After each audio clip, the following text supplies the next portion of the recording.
welcome you to this Sunday celebration, the 19th Sunday, year A. And the theme of our readings are the saving power of our God. As we reflect on the God's mercy and His saving power, let us remember to pray ourselves during a time in our lives when we find ourselves in stormy situations and circumstances, and ask God for His help, guidance, and protection.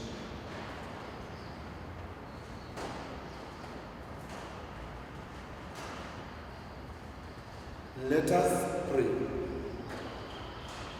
Almighty and ever-living God, whom taught by the Holy Spirit we dare to call our Father, bring, we pray, to perfection in our hearts the spirit of adoption as your sons and daughters, that we may merit to enter into the inheritance which you have promised. Through our Lord Jesus Christ, your Son, who lives and reigns with you in the unity of the Holy Spirit, one God, forever and ever. Amen.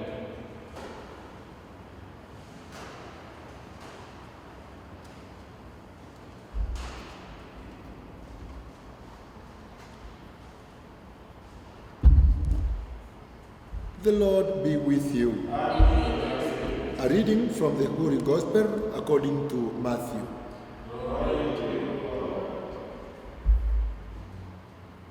Matthew chapter 14.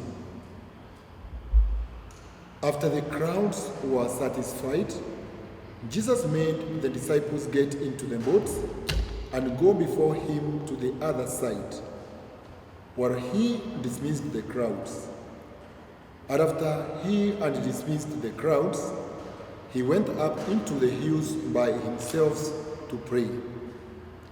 When evening came, he was there alone, but the boat by this time was many furlongs distance from the land. Beaten by the waves, the wind was against them.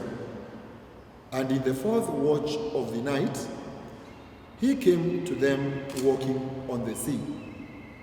But when the disciples saw him walking on the sea, they were terrified, saying, "It is a ghost." And they cried out for fear. But immediately he spoke to them, saying, "Take heart, it is I, have no fear." And Peter answered him, "Lord, if it is you, bid me come to you on the water." He said, "Come." So Peter got out of the boat and walked on the water, and Jesus came to Jesus. But when he saw the winds, he was afraid, and beginning to sink, he cried out, "Lord, save me." Jesus immediately reached out his hand and caught him, saying to him, "O you of little faith, why did you doubt?" And when they came into the boat, the wind ceased, and those in the boat worshipped him, saying, "Truly you are the Son of God." The Gospel of the Lord. Praise to you, Lord Jesus Christ.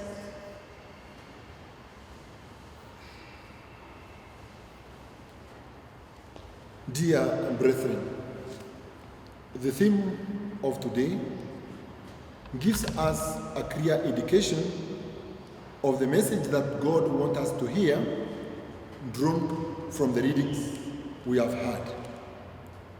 We come across three characters who had a stormy experience in their life.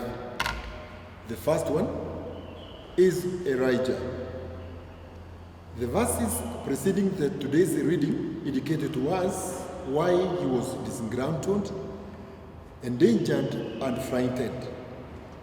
It was King Ahab, together his murderous wife Jezebel, who had sought to kill him. The second person is drawn from the second reading in the person of St. Paul, who was pushed to the corner by the way of life of his Jewish brothers who had refused to accept Jesus and his gospel. In the case of the gospel, we see Peter presented to us, who is frightened by the stormy waves, something that causes him great distress, even to a point of crying out to Jesus as he said, "Save me, Lord." The realities and the circumstances of their lives threatened them. They robbed them of their peace of mind and their calmness of their hearts.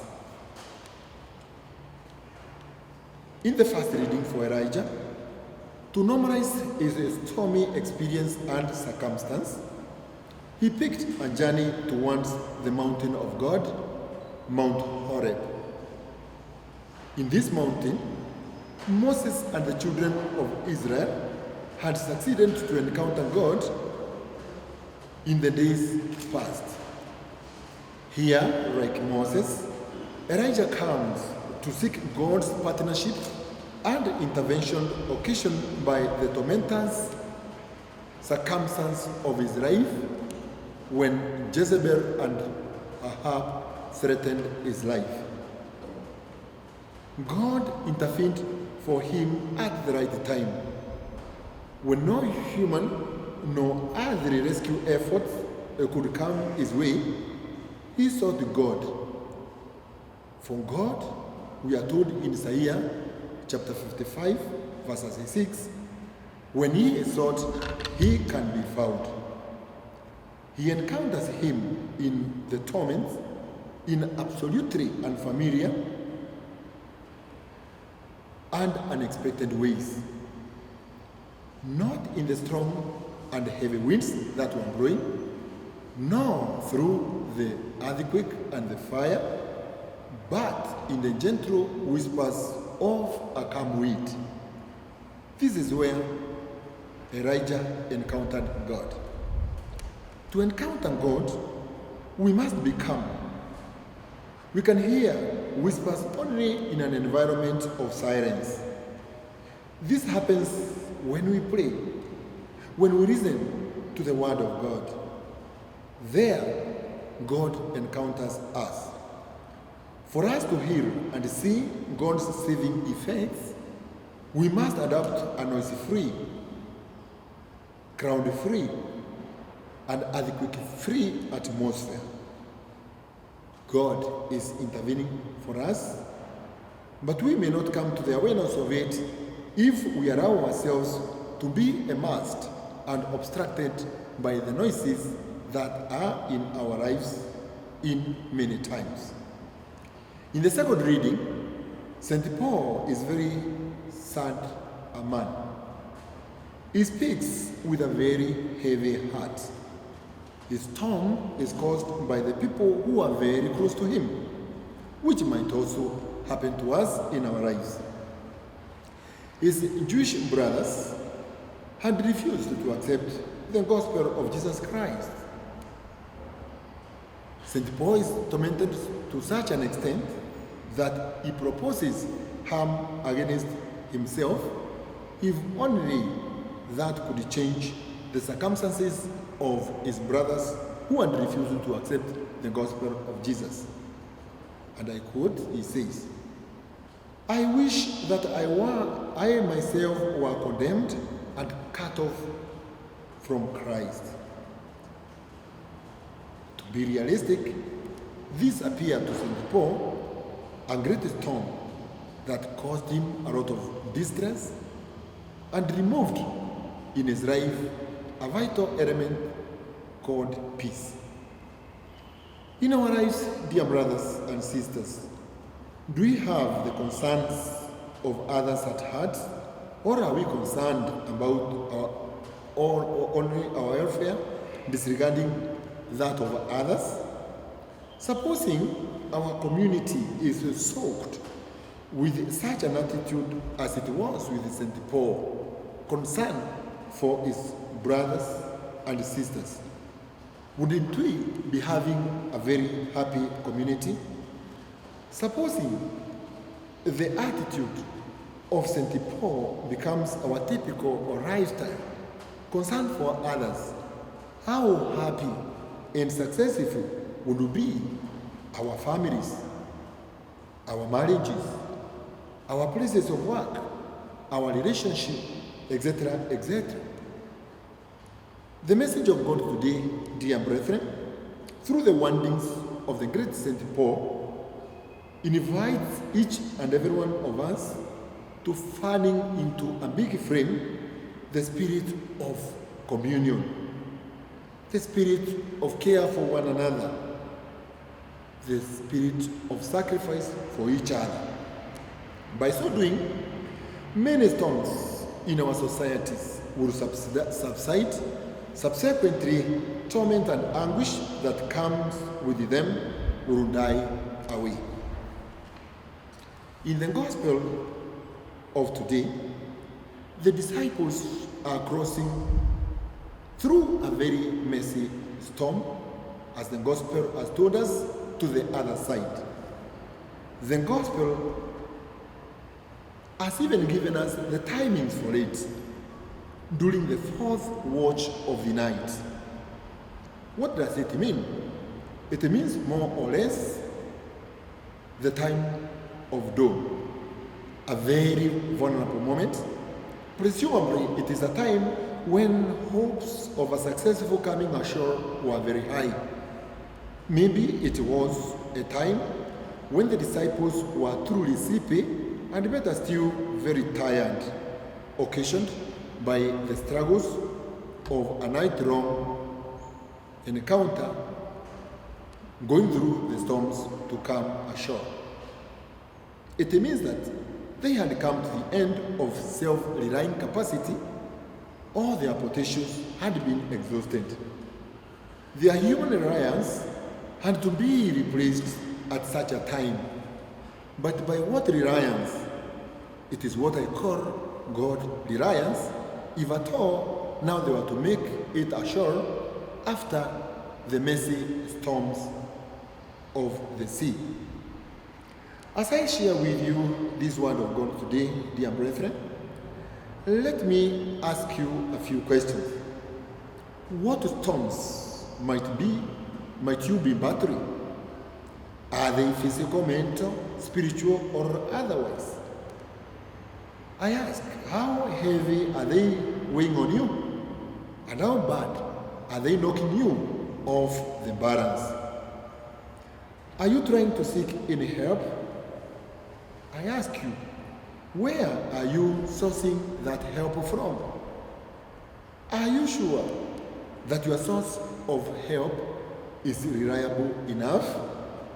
I ask again, and again, and again, many questions. Because many are the times when we come to a situation where we need help, we go to seek help where we cannot find any. And if we find some, it is not reliable. As a matter of fact, therefore, storms will always be a fact of life. They are bound to hit us at one moment or the other. In fact, many times and at any time in many aspects of our lives. It is good never to lose hope in whatever storms that range towards our direction. It is important to be aware that there is no storm that does not have proper remedy, particularly when confronted through the help of our Almighty and everlasting Father, one who is the ruler of all things that are in heaven and also on earth. When the storms range, let us not lose balance and only scream and put efforts that may not save us entirely. May we, like Peter, cry out to God through our prayers. through our determination, through our dedication, cry like Peter and say, Lord, save us. Having been a swimmer, Peter could have assumed all else and dip himself into the sea and start swimming ashore.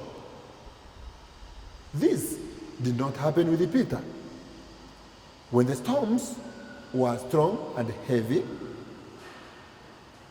it means they had become extraordinary. It could not even allow Peter an opportunity to swim.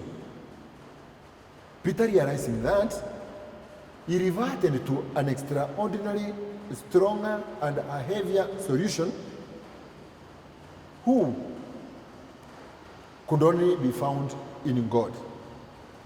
Peter today becomes to us a perfect example and a model of how to come out of our storms. Dear brethren, when the storms rage as they will do often, let us remember Elijah, who appealed to God for help. He was patient and attentive to his voice, and he, at the end of the day, encountered God who helped him. When St. Paul's storms raged and causing him untold suffering and anguish, he abandoned himself to Jesus Christ, who, according to St. Paul himself, in Philippians, he said, "For me to live is Christ, and to die is Christ." And so, for St. Paul, all he needed to do was to keep surging forward and forward until he gets the crown that was set apart for him. When the frightening storms crossed the path of Peter, he appealed to Jesus through a cry, which, according to me, it was a prayer. Lord, save me. For we hear in the scriptures God telling us, this man called and the Lord heard him. Jesus let us out his hands to rescue Peter. My brothers and sisters, I conclude by telling you this.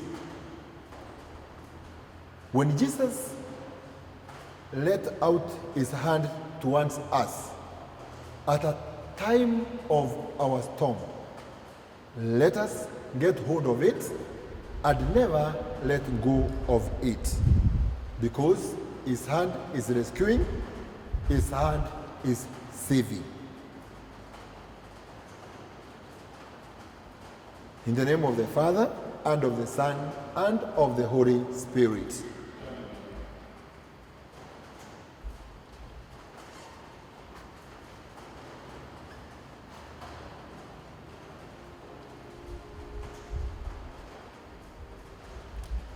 Let us pray.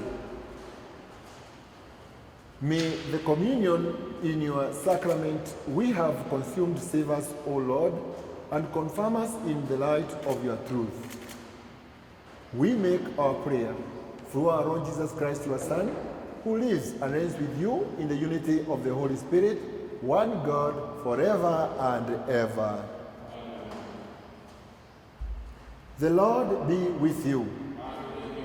May the Almighty God bless you, Father, Son, and of the Holy Spirit. May we go in love and peace to serve our God. Our Eucharistic celebration is concluded. Thanks be to God.